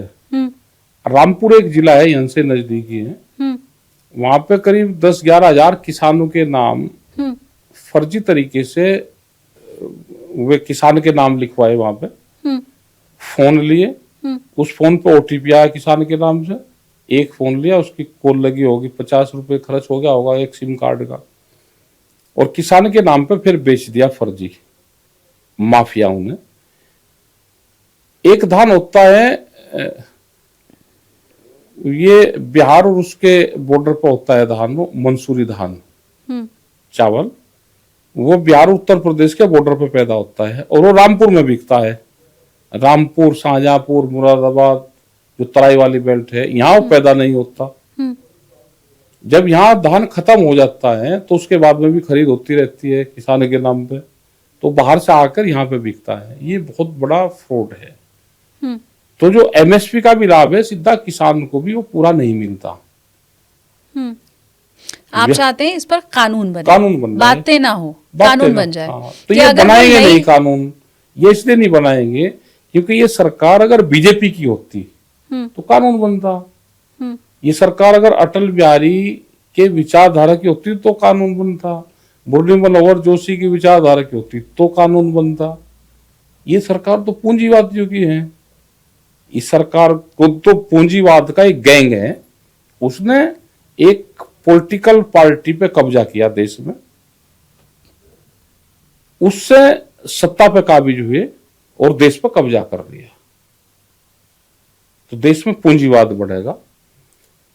ये आप विपक्ष की भाषा बोल रहे हैं। अच्छा, लोग कहेंगे कि राहुल गांधी भी कहते हैं अडानी अंबानी की सरकार है, राकेश टिकैत भी कहते हैं कि पूंजीवाद की सरकार है। तो है ना, हम तो बता रहे हैं ना भाई, एनजीटी का कानून लगा लो, ये लगा लो, तो सारा लगा लो। इस तरह से भूमि अधिग्रहण एक्ट का दुरुपयोग हो रहा है और पूंजीवाद बढ़ रहा है। नहीं, मुझे पता है ना, कमेंट यही आएंगे। नहीं, आ जान दो तो भाई, है तो राहुल गांधी भी तो यही कहते हैं ना भाई, वो तो उनका तो काम है, कहना चाहिए उनको।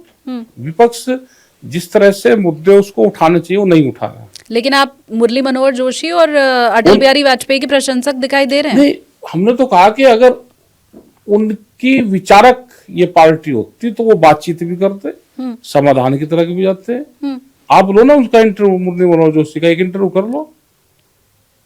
वे तो बोलने की आजादी कहाँ है उनको भाई, वे तो बोल रहे हैं, उनके तो आवाज जाओ, उनका एक इंटरव्यू कर दोगे, वो इंटरव्यू दे देंगे क्या? बुजुर्ग हो गए ना, ऐसा भी बुजुर्ग गूंगे थोड़ा है वे। आप जाओ एक इंटरव्यू करो उनका, ऐसे देख कर करवा दो। यहाँ तो प्रतिबंध है, ये अपने ही नेताओं पे प्रतिबंध लगाते हैं। मैं मान लूं आपकी बात को कि ये सरकार पूंजीवाद सरकार है, जो भी है जी, तो इसके पहले की सरकारों ने भी फिर किसान के लिए क्या किया? पहले वाली सरकार बातचीत करती थी। 2007 में जब प्रधानमंत्री मनमोहन सिंह थे, 2007 का रिकॉर्ड उठाओगे तो गेहूं बाहर से आयात कर रहे थे हम। एमएसपी कानून की मांग तो आपकी तब भी रही होगी। हाँ, बता रहा हूँ, पहले वाली सरकार में इस सरकार में अंतर बता देता हूँ। 2007 को आज कितने साल हो गए? आज हो गए 18 साल। 7 में हम गेहूं बाहर से खरीदे थे। एक मीटिंग हुई थी अक्टूबर के महीने में, प्रधानमंत्री जी ने वो मीटिंग की, बड़े वाले टिकैत साहब थे, वे इस मीटिंग में आए। अजमेर सिंह लाखोवाल पंजाब के बड़े किसान नेता थे हमारे, युद्धवीर सिंह, ये 3 लोग किसान गए। उन्हें बुलवाए उन्होंने कि गेहूं के बारे में बात करनी है कि गेहूं का प्रोडक्शन कैसे बढ़ सकता है।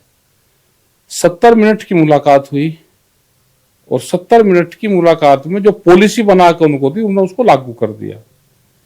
और आज 18 साल हो गए, देश में गेहूं की कमी नहीं हुई। तो उस सरकार में इस सरकार में ये अंतर था। तो तब आप लोगों ने एमएसपी की मांग नहीं की थी? कानून वो चल रही थी बात भी। हाँ, लेकिन उस सरकार में, ये सरकार कब से में मांग चल रही है? एमएसपी को कानून बना दो। एमएसपी गारंटी कानून हाँ, की मांग तो ये 12, 13, 14 से उठी है। उस सरकार ने बात नहीं मानी, 2 सरकार चली गई। अगर वो बात मान लेती तो रहती। तो अभी तो आप तारीफ कर रहे हैं उस सरकार की। सरकार की तारीफ नहीं कर रहा मैंने बताया कि वो सरकार बातचीत करती थी। उनने किसानों का 72,000 करोड़ रुपए का कर्जा माफ करा। तो ये सरकार बातचीत करती थी, उसको प्रॉब्लम को सोल्व करती थी। और ये बातचीत ही नहीं करते। बात कहाँ की रही?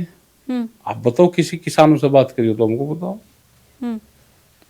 हम तो यही सुन रहे थे नहीं, कि नहीं, भैया कोई बात नहीं। चल रही है, कोई विज्ञान नहीं। भवन जा रहे हैं। तो आखिर बता में दो, बता दो यार। आप ही की बात मानी गई। उन्होंने कहा नहीं, कि नहीं। मेरी प्रतिज्ञा में कोई कमी रह गई होगी, आपकी बात मान के तीनों कृषि कानून वापस तो ले लिया। और भी तो बहुत समस्या है ना, उस पर तो ये बात। बताओ कि जब पूरा नहीं हुआ था, इतना लंबा आंदोलन किया आपने, हाँ। आंदोलन खत्म होते होते आपके आंसू ने कमाल कर दिया। ऐसे तो आप मानते हो ना, ये था कि उस दिन आंदोलन खत्म हो रहा है, था साजिश थी वो। ये खबर तो यही थी ना, हाँ। आंदोलन खत्म हो रहा है, किसान वापस जा रहा है अपने घर। वो जो आंसू किसान थे, वापसी नहीं जा रहा था।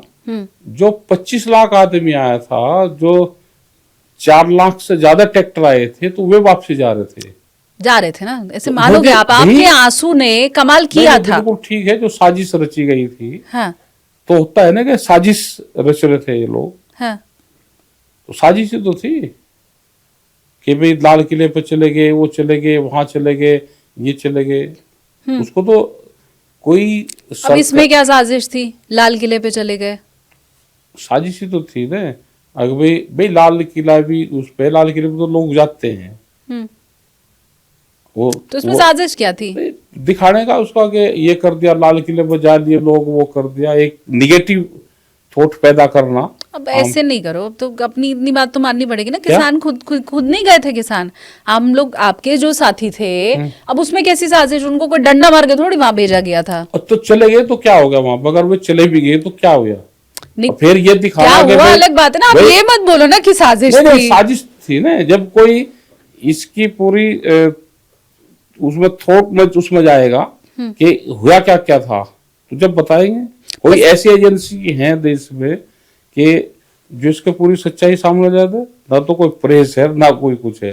मैं तो ये कह रही हूँ कि आपके आंसू ने कमाल किया। हाँ, नहीं किया। आंदोलन खड़ा रहा, हाँ, रहा। और मजबूती से खड़ा रहा। मजबूती से रहा। तो जब मांग पूरी नहीं हुई थी, आंदोलन वापस क्यों लिया फिर? कितने दिन लोग को रहते? अरे भाई 13 महीने रह गए। आप घर से बाहर कोई आदमी 2 दिन रह के दिखाओ, तो लोग तो 13 महीने रहे ना। हाँ, 13 तो महीने तो जब तक मांग पूरी नहीं होगी। नहीं, ऐसा अरे भारत नहीं। जब तक आजाद नहीं हो गया, तब तक तो आजादी वो की तो- लड़ाई लड़ते रहे तो ना। अभी तो चल रही है ना। हाँ, हाँ, ये लड़ाई तो चल रही है इधर, ये तो चलती रहेगी। पंजाब वाले आने नहीं देते, आपको कहते हैं कि हम नहीं मानते। कैसी लड़ाई? तब तो एका दिखता था, नहीं, नहीं, लगता एक, था। एक थे सब, लेकिन अभी भी जो आंदोलन चल रहा है अभी पंजाब का, तो उनके साथ भी कल मीटिंग है। तो फिर दोनों जो फॉर्म है वो एक प्लेटफॉर्म पर आ रही है कल से। अब एक्सेप्टेंस हो जाएगा? हो जाएगा, कल की मीटिंग है उनके साथ में। इतने दिन तक फिर क्या था? अभी नहीं यूपी बातचीत- अलग, पंजाब अलग। नहीं, वो चल रहा है। वो एक अलग ग्रुप उन्होंने बनाया, जिन्होंने मूवमेंट शुरू करा, जिसको 11 महीने हो गए। वो एक एसकेएम से हटकर लोग गए थे, तो फिर उनके साथ में बातचीत चल रही सबसे। तो देखो, अगर कल इकट्ठा एक प्लेटफॉर्म बन जाएगा तो उसकी नई रणनीतियां बने फिर, और फिर देश का किसान फिर इकट्ठा हो। वैसा आंदोलन होगा फिर? हो सकता है। क्या पता, होने को तो क्या हो जाए। नहीं, ऐतिहासिक था वो, ऐतिहासिक था। तो वो होगा, दोबारा हो सकता है। अभी कब होगा, क्या होगा, अभी भविष्य का कुछ नहीं पता। आकलन क्या कहता है आपका? अभी देखो क्या हो, भी नहीं कुछ कह सकते, क्योंकि कोई भी मूवमेंट खड़ा करने में बहुत टाइम लगता है। उसमें उसकी बहुत व्यवस्थाएं बनानी पड़ती है। तो वो जो आप कह रहे हैं कि पंजाब का आंदोलन है जो चल रहा नहीं, ये है, नहीं कहा पंजाब का है। हाँ, पंजाब की जमीन पे है आंदोलन, वो पूरे देश के लिए है। वो लगता है ऐसे ही है कि पंजाब का है शायद, नहीं, नहीं, रोक रखा है। नहीं, रोकना एक अलग चीज है। रोक तो बॉर्डर पर रोक दिया उनको, लेकिन एमएसपी गारंटी कानून के लिए है, कर्जा माफी के लिए है। इशू सारे वे ही हैं उसमें भी। तो हम आपको भी आगे वहां पे देखेंगे। हम गए थे वहां पे, और कल की जो मीटिंग होगी तो उसमें तय होगा कि हमारा क्या रोल रहेगा उसमें। अच्छा, आपकी समस्याएं, उनकी समस्याएं, जाहिर सी सब बात है पूरे बहुत देश की समस्या एक है, पूरे देश एमएसपी वाली। एमएसपी वाली। इसके अलावा भी कुछ अंतर है, उनकी कुछ अलग नहीं, मांगे नहीं, हैं जो ऐसा- आपकी नहीं है? ऐसा नहीं है, पूरे देश की समस्या तो एक ही है। एमएसपी है, स्टेट वाइज अलग अलग समस्या रहती है। डिस्ट्रिक्ट वाइज अलग समस्या रहती है। हम्म। समस्या तो किसान की रहती है, आदिवासियों की अलग समस्याएं हैं। क्या सरकार को लेके लग रहा है, क्योंकि मैं एक वो नेगेटिव तो सुन चुकी हूँ, क्या? मतलब जो मुझे आपसे समझ में आया क्या? कि आपको पुरानी सरकार के ऊपर ज्यादा भरोसा था कि कम से कम नहीं, वो हमें सुनती थी। हमें तो सभी पे है। सरकार का मतलब है कि सरकार जिसकी बनेगी वो फिर पब्लिक हित में काम करें, हम्म, पब्लिक से पूछ के काम करें, हम्म। उनसे बातचीत करें, एक प्लेटफॉर्म तैयार करें, उस पर बैठ के बातचीत हो। मोदी जी तीसरा टर्म पूरा नहीं कर पाएंगे, ऐसा बार बार विपक्ष बोल रहा है। इनके नॉर्म्स हैं अपने। अगर 75 साल की उम्र हो जाएगी तो हट जाएगा। फिर राष्ट्रपति कौन बनेगा अगर ये पूरा टर्म करेंगे? ये राष्ट्रपति किसी को बनने नहीं देंगे। ये क्या बात हुई? और क्या बात होगी? तो मोदी राष्ट्रपति तो बनेंगे। कैसे? भाई राष्ट्रपति का जब चुनाव हो जाएगा तो आप देख लेना कैसे बनेंगे। किसान नेता भविष्यवाणी कैसे कर रहा है? इनके कर्म भविष्यवाणी करवा रहे। हाँ, आपको लगता है मोदी जी राष्ट्रपति बनेंगे। क्यों? इसके पीछे वजह क्या लगती है? मुझे लगे कि आगे प्रधानमंत्री तो बनेंगे नहीं, क्योंकि वो उम्र वाला आ जाएगा। राष्ट्रपति में उम्र वाला है नहीं। अच्छा, हाँ, लेकिन तो आप बीच में छोड़ देंगे। हाँ, जब राष्ट्रपति का चुनाव आएगा तो राष्ट्रपति वो हो जाएंगे। तो फिर जब भी तो ये कह रहे हैं कि one election one nation one election, हाँ, हाँ, कि राष्ट्रपति के पास में ज्यादा पावर आ जाए। और फिर जैसे दिल्ली है, पंजाब है, जहाँ थोड़ी सी डिस्टर्ब होगा ना, राष्ट्रपति शासन लागू करो, पूरे देश में अपना राज करो। वन नेशन वन इलेक्शन के पीछे ये मकसद ये है? मकसद है। नहीं, हमें तो बताया गया है खर्चा बचेगा, प्रशासन को जो इतनी जो परेशानी ये बात होती है। बता रहे हैं वो सच नहीं, जो ये बताएंगे वो नहीं है। मैं व्यूवर्स को बोलूंगी, आप मुझे कमेंट करके बताओ, वन नेशन वन इलेक्शन देश में लागू हो, इसके पीछे आपको क्या वजह बताई गई है? आप इसके समर्थन में हैं तो आप क्या सोचते हैं, आप इसके समर्थन में नहीं है तो आप क्या सोचते हैं? बीइंग अ जर्नलिस्ट मुझे यही पता है कि वन नेशन आपको वन सारी इलेक्शन। चीज पता हो तो आप इलेक्शन इन्हें लड़ दो क्या? नहीं पता ना। ये जो बोलते हैं उसके पीछे मकसद क्या है? तो कल दिन दूसरा राष्ट्रपति बनेगा, उसके हाथ में जाएगा शासन। हाँ, तो भाई जिसके हाथ में चल जाएगा, लेकिन अब तो ये है ना, इनके हाथ में जाना चाहिए। भाई सत्ता पे काबिज कैसे रहेंगे? और 2 टर्म्स रहेंगे, मतलब मोदी ये जी 36 तक रहेंगे। राष्ट्रपति 2 टर्म रहेंगे। और राज खुद चलाएंगे। अगर कानून उस तरह के बन गए कि राष्ट्रपति के हाथ में ज्यादा पावर आएगी, हाँ, तो फिर उसी तरह से चलाएंगे। लेकिन आप वन नेशन वन इलेक्शन के फेवर में हैं? नहीं, हमें नहीं ज्यादा कोई प्रभाव पड़ता। तो अरे कैसे नहीं प्रभाव पड़ता? आप कह रहे हैं मोदी जी राष्ट्रपति बन जाएंगे, उनके हाथ में ज्यादा पावर चली जाएगी वो देश का, फिर आप कह रहे हैं हम तो मैंने। बता रहे हैं ना कि जो होगा वो बता रहे हैं हम तो। मैं याद करूंगी उस समय याद करना बिल्कुल। आप आएंगे दोबारा हाँ, पॉडकास्ट आ में जाएंगे। कि मैंने कहा था ऐसा? हाँ, नहीं हम क्यों कहें, तो देश कह रहे हैं। अच्छा, ऐसा नहीं हुआ फिर?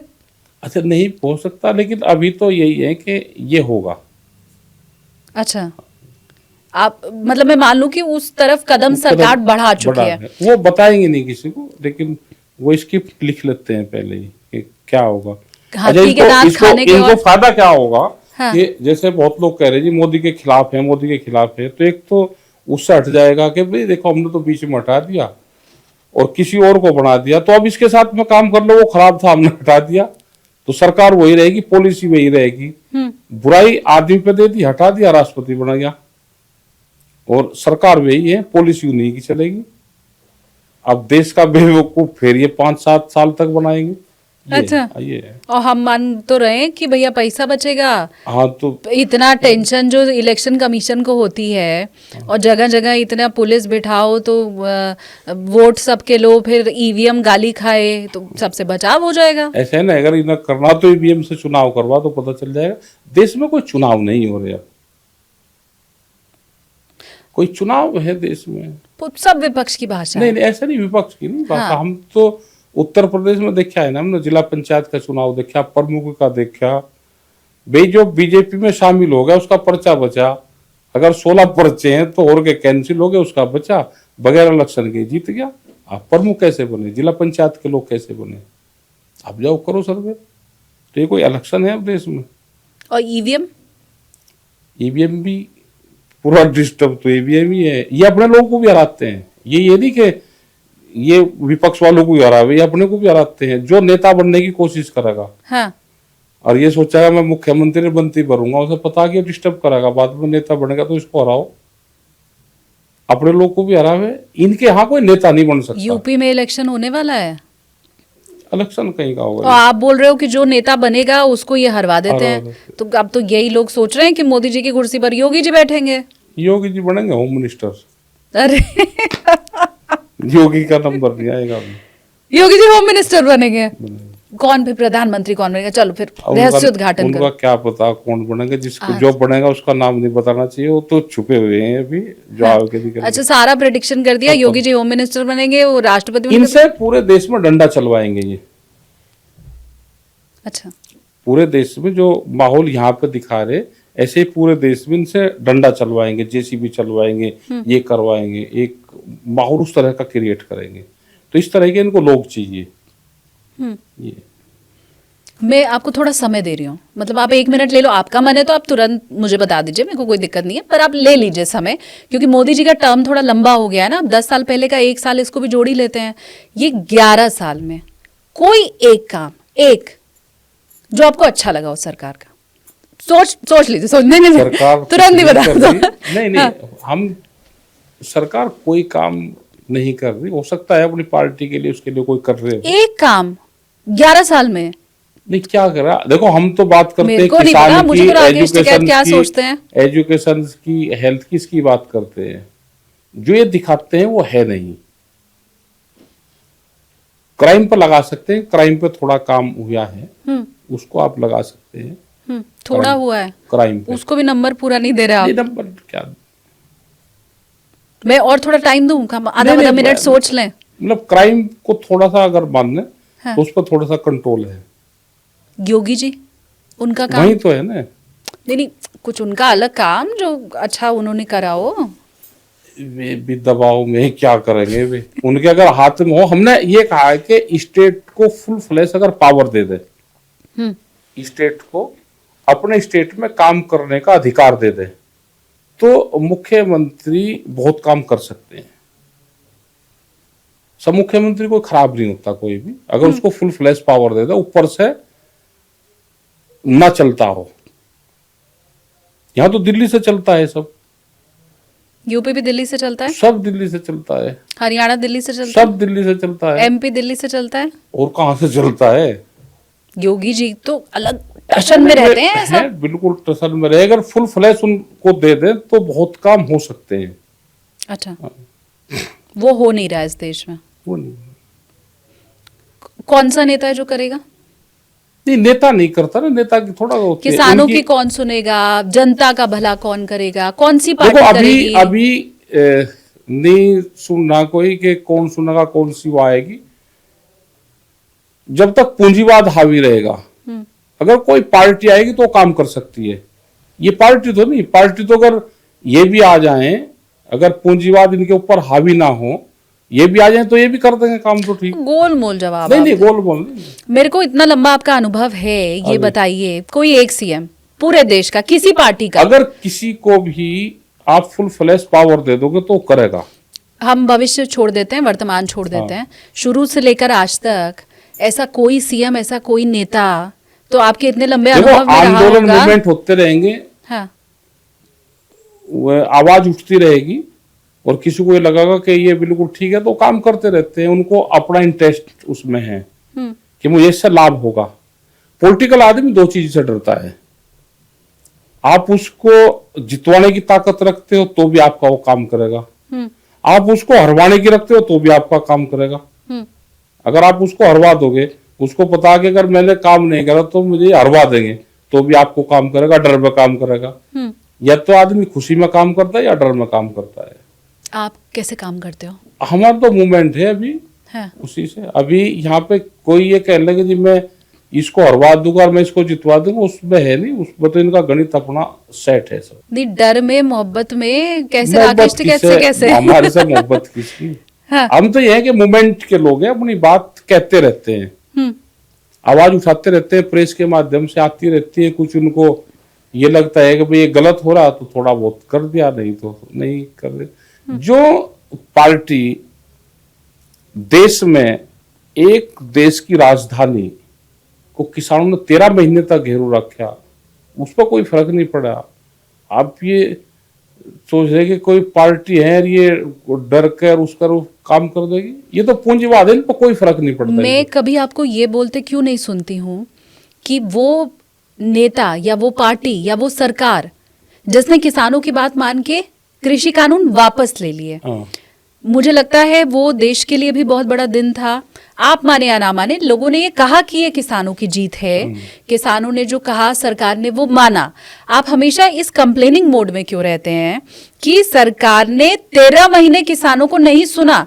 आप ये कभी क्यों नहीं कहते कि किसानों की बात मानकर कानून वापस ले लिया?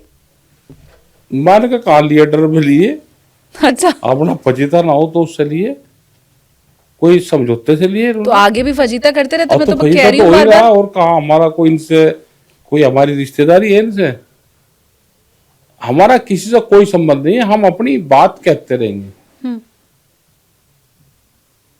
जो भी सही चीज है वो बात कहते रहेंगे। जैसे मध्य प्रदेश में है, छत्तीसगढ़ में, छत्तीसगढ़ में आदिवासी के बड़े मूवमेंट वहां पे चलते हैं।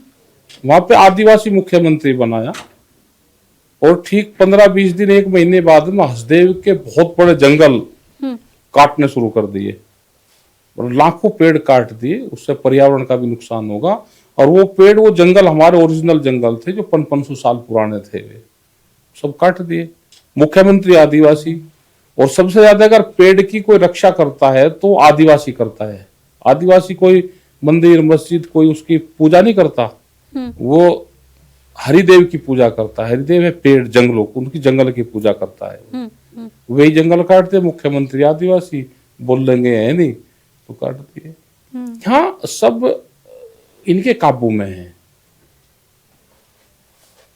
हमने राष्ट्रपति जी से टाइम लिया, उन्होंने टाइम दिया। कब की बात है ये?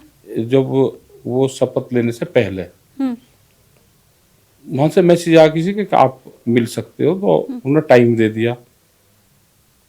उनके सेक्रेटरी वगैरह और होंगे, कोई उन्होंने पता करा होगा कि वे आ रहे। तो दिल्ली बीजेपी देख रही थी उनके टाइम को, तो मैं कहा भाई अगर वहां पता चलेगा, क्या लगेगा जी वो देख रहे, उन्होंने मना करवा दिया। तो राष्ट्रपति के टाइम को भी अगर बीजेपी देखेगी तो फिर कोई महत्व नहीं रहता। दिल्ली बीजेपी, राष्ट्रपति से कौन मिलेगा कौन नहीं मिलेगा, तो दिल्ली बीजेपी के लोग देख रहे थे। उन्होंने बुलवाए, उन्होंने टाइम दिया, और अगले दिन फिर मना कर दिया। उन्होंने कहा कि वहां से ऑफिस से अभी वो नहीं है। गाड़ी कौन कौन सी आपके पास? गाड़ी तो जरूरत के हिसाब से सब मिल जाए, कौन सी चाहिए वो मिल जाएगी। तो आपके पास कौन सी है? हमारे पास तो बोलेरो है, 15-20 साल पुरानी। 15-20 साल पुरानी? हाँ। तो दिल्ली में तो नहीं आ पाती होगी? नहीं, दिल्ली में तो अभी वो एक ली है, अभी वो 18 मॉडल है, यहाँ से ही ली, वह भी नहीं जा सकती। वह भी आज कहीं खड़ी करी, आज किसी और के लेकर आए, जाकर दिल्ली से बाहर जाएगी। तो ये जो बॉर्डर है अलग अलग, ये मैं अपने दर्शकों के लिए पूछ रही हूँ क्योंकि हम सब जानते हैं कि बहुत दिन से ब्लॉक है।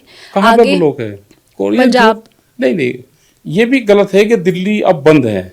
ये एक निगेटिव वो पैदा कर रहे हैं ना देश की जनता के लिए कि किसानों ने दिल्ली के बॉर्डर, ये जो आंदोलन है वो दिल्ली से 300 किलोमीटर दूर है। दिल्ली का हमने कोई बॉर्डर नहीं रोक रखा, और जो बॉर्डर रोक रखे वो हरियाणा सरकार ने रोक रखे। हरियाणा सरकार ने रास्ते रोक रखे वहां से 2। नहीं, खनौरी बॉर्डर भी मुझे याद है, शंभू बॉर्डर भी, ये जो बंद है ये हरियाणा सरकार ने रोक रखे। हाँ, ना किसान ने रोक रखे, ना पंजाब सरकार ने रोक रखे। नहीं, पर जो आम आदमी है उसको तो इससे अच्छा, दिक्कत। तो हरियाणा से पूछना चाहिए ना, बीजेपी से पूछना चाहिए कि क्यों नहीं खोलते। क्यों नहीं खोलते? बताओ क्यों नहीं खोलते? वो कह रहे हैं हम किसान को रोक के रखेंगे, हम दिल्ली आगे जाने नहीं देंगे। अब तो किसने रोक रखे फिर? तो बीजेपी ने रोक रखे ना। हाँ। तो दिल्ली उनकी थोड़ा है, दिल्ली तो सबकी। किसान आ रहा है उसकी बात सुनो। मैं एक बयान जो आपका है क्या उसके ऊपर बात करूंगी कि आपसे जब पत्रकारों ने एक इवेंट में पूछा, बागपत की ये बात है, बटेंगे तो कटेंगे, इसके ऊपर आपसे सवाल पूछा, तो आपने कहा कि मुसलमान इसके ऊपर अगर कुछ कह देगा तो उसके ऊपर मुकदमा दर्ज कर दिया जाएगा। नहीं, ये नहीं कहा हमने। ऐसा नहीं बोला ना, हमने ये कहा कि ये बीजेपी का नारा है, बटोगे तो कटोगे। हमने कहा कि बटोगे तो लूटोगे। हमने तो किसान के लिए कहा, बटोगे तो लूटोगे, ये कहा। ये आप हर जगह नारा दे रहे हैं किसान? नहीं, नारा नहीं तो कोई पूछ ले तो बता दे उसे। अच्छा, हाँ, जेल तो आप गए 40-45 बार, हमारी बात हो गई, लंबा 27 दिन के लिए आप गए, वो बात हो गई। मुकदमे भी दर्ज है आपके ऊपर? होंगे मुकदमे तो होंगे। अरे नोटिस आता होगा, पता होगा आपको। आ जा, कुछ नोटिस आ जा, कुछ खत्म हो जा। हाँ, कुछ आते रहे तो कुछ फाइल दबा कर रखी होगी, जब जरूरत होगी सरकार निकाल लेगी। अच्छा, ऐसी हैं फाइलें? तो डर डर है? नहीं है। डर नहीं है? नहीं, वो कैसे, क्यों? डर नहीं, डर जैसी कोई चीज है ही नहीं। नहीं, वो कमजोर नब्ज होती कोई है ना, नहीं, हमारी कोई नहीं है। वो तब टाइम पे दबेगी जब आप फिर दर्द से। दे लो भाई। डरता क्या आदमी कैसे है?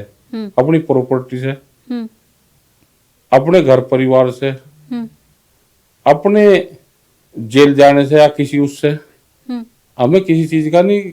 परिवार को जेल ले जाओ, सारों को उनको बंद कर दो, हमारी प्रॉपर्टी छीन लो, परिवार को जेल ले जाओ? ले जाओ, उनको मार दो, जेल ले जाओ, शहीद करो। हाँ। हम तो चाह रहे कि टिकैत परिवारों से एक आदमी शहीद हो। क्यों? आंदोलन जब भी बनेगा भाई, दूसरे किसान शहीद हो रहे तो टिकैत क्यों ना शहीद हो? हमें आंदोलन अपनी जान खड़ा से नहीं हो है, सिर्फ हमें इसके लिए। अपनी जान से कुछ नहीं है। जो आपने डर वाली बात बताई, हमें अपनी जान का कुछ नहीं है, हमें परिवार की जान का कुछ नहीं है, हम अपनी प्रॉपर्टी का कुछ नहीं है। ये टिकैत परिवार जनता के लिए है, ये जनता के लिए ही रहेगा। नहीं, पर आंदोलन खड़ा हो इसके लिए टिकैत नहीं, परिवार ऐसा का कोई नहीं। एक आदमी शहीद हो जाए? ये कहें कि अगर जरूरत पड़ेगी, हम्म, अगर जरूरत पड़ेगी तो हम किसान के लिए आगे खड़े रहेंगे। हम्म। हमें अपनी जान भी देनी पड़ेगी किसानों के लिए, तो हम तैयार हैं उसके लिए। सोशल मीडिया देखते हैं, फोन वोन पे, इंस्टा, फेसबुक, देख ले, जब टाइम मिले तो देख लेते हैं। ऐसे रील वील देखते हैं? कुछ साइड पड़ी रहती है उसमें, तो उसको देख ले, जो संगठन के लोग या कुछ भेज देते हैं। ऐसे ऐसे नहीं देखते हैं? कहाँ टाइम मिले जरा। Picture, web series? कहाँ टाइम मिले हमको वेब सीरीज देखने का? तो रामायण, गीता, भागवत ये तो पहले ही देखी, अब नहीं। अब नहीं? तो मतलब ऐसे फोन पे या टीवी पे ऐसे कुछ भी देखते टीवी नहीं? पे तो जब देखे ना, जब घर पे रहे आदमी, और हाँ। एक जगह टीवी लग रहा है, उसका टाइम टेबल ये है कि ये देखना, हाँ। वो नहीं। वैसा कुछ नहीं है? अच्छा, तो ऐसे रैपिड राउंड के बारे में कभी सुना है? क्या होता है ये? नहीं, इसलिए मैंने पहले पूछा था कि आप रील देखते हैं फेसबुक? नहीं, कभी सुना नहीं। अच्छा, रैपिड राउंड क्या होता है ना, इसमें कोई एक शब्द बोलते हैं, जैसे मैं बोलूंगी, तो उससे जुड़ी हुई आपको जो भी बात समझ में आए, 1 लाइन 2 लाइन में उसका जवाब देना होता है। तो मैं कुछ एक शब्द बोलती हूँ, आपको जो भी उससे जुड़ा हुआ समझ में आए, 1 लाइन 2 लाइन, हाँ, आप वो बताओ, फटाफट बताना। बताओ। ये ना, अब हमारा जो प्लेन है वो अब लैंड होने हाँ, वाला है पीछे ना, जमीन मतलब पे। खत्म होने की हाँ, दिशा में आगे बढ़ रहा है। तो मैं शब्द बोलती हूँ। बोलो। पहला, किसान। तो किसान है ही, गाँव में रहता है, खेती बाड़ी अपनी करता है।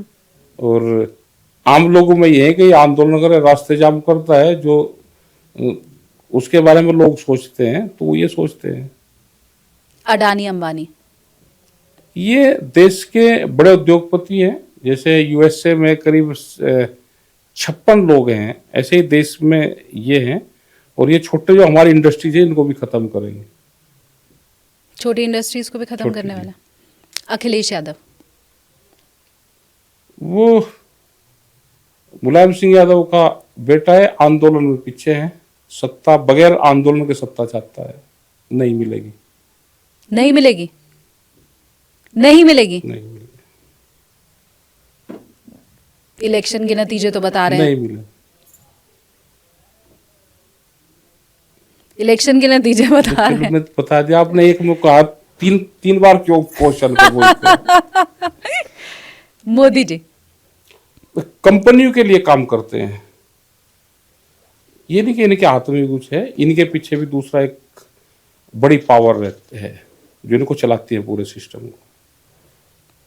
अरविंद केजरीवाल, एनजीओ चलाते थे, उसी से सत्ता पर काबिज हुए। अगर डरे ना तो काम बहुत करते रहेंगे, पॉलिसी मेकर है, काम करते रहेंगे।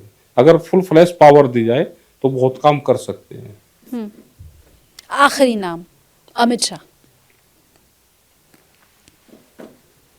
अमित शाह गुंडे भाषा बोलता है, दबाने की कोशिश करेगा, जानता कुछ नहीं, लेकिन दबाने की कोशिश करेगा सबको। सत्ता के बल पे दबाना चाहते हैं। अगर सत्ता से बाहर रहेंगे तो फिर कुछ नहीं करेंगे।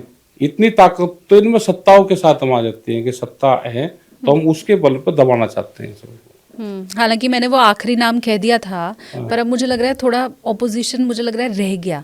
राहुल गांधी। राहुल गांधी ठीक है, सच बात कहता है। ग्राउंड पे ज्यादा जाना पड़ेगा, ग्राउंड रिपोर्ट ज्यादा करनी पड़ेगी। आसपास के लोग आरएसएस और बीजेपी से मिले हुए हैं, गलत चीजें बताते हैं। असदुद्दीन ओवैसी बीजेपी का आदमी है, पूरा फंडिंग बीजेपी देती है। बीजेपी की बी टीम जो कहते हैं वो है ही। तो मुजफ्फरनगर में रैली हुई, हाँ। फंड किसने दिया? जो बसें करवाई किसने करवाई? सरकार ने, उन्हीं का आदमी है। आपको भी वैसे लोग कहते हैं बीजेपी की बी टीम, पता नहीं। हमें तो कोई मिला नहीं बीजेपी वाला। हाँ। नीतीश कुमार। नीतीश कुमार तो सत्ता चाहती है, सत्ता पर काबिज रहेगा, बेहतर रहेगा। चलिए, ये अच्छी बात है कि रैपिड राउंड, मुझे लग रहा है जो आपको नहीं पता था ना वो भी हमारे साथ, ये अब आगे आप याद रखना कि हाँ रैपिड राउंड भी एक होता है। आप तो अकेले हो, रैपिड राउंड में तो 8 आदमी बैठते हैं जो एंकर बैठे सामने। हाँ, लेकिन और मतलब मुझे लगता है जिस उम्मीद के साथ मैंने ये पॉडकास्ट किया था कि आपके बारे में भी लोगों को पता चल सके और किसानों के बारे में भी समझ आ सके, और वो बातें जो हमें तो लगता है हो रही हैं लेकिन वो नहीं हो रही हैं, तो वो चीज़ें लोगों को पता चल सकें। मुझे लगता है वो जो उद्देश्य मेरा था शायद पूरा हुआ। अगर आपको लगता है नहीं हुआ, कोई सवाल आपका है जो रह गया, जो आप राकेश टिकैत जी से पूछना चाहते थे, तो वो आप ज़रूर मुझे कमेंट्स में बताएं। हालांकि मैं माफ़ी उसके लिए चाहती हूँ कि है ना, लोगों के दिल में बहुत सवाल हो सकते हैं, शायद मैंने वो ना पूछा हो। लेकिन बहुत शुक्रिया आपका जो आपने इतना समय दिया, और आपका भी, पूरे स्टाफ का भी, सारे चैनल का बड़े धन्यवाद। धन्यवाद।